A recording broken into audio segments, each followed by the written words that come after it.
Zdravie ľudia, musím sa vám ohlásiť po dlhšej dobe.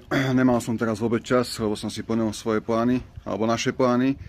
Už som mal našetrené, aj mám na to Thajsko, chcel som tam ísť na 3 mesiace, už som to mal skoro aj zaplatené, zajednané, ale na poslednú chvíľu sa mi vyskytla brutálna príležitosť pracovná, ktorú nemôžem odmietnúť.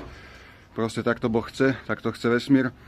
A teraz som nastúpil zase do Nemecka a tu zarobím pekné peniaze, čo sa Slovákom ani o tom nesníva väčšine. A spravíme to morho. Každý sa naučí basén morho, lebo tam nalejem strašne veľké peniaze, lebo ináč vás nedokážem zobudiť. A takisto sa naučíte posledné dve slohy slovenskej hymny, kde Slovensko vstáva, puta si vstrháva. A kto jak Slovák cíti, ten sa šabuje chytí. A proste sa zobudíme. O to sa postaram, to sa nebojte. Takže všetko je v najlepšom poriadku. Budú aj zápasy. Slovensko naplní svoju hymnu do 2 rokov. Všetko je, jak má byť, v najlepšom poriadku.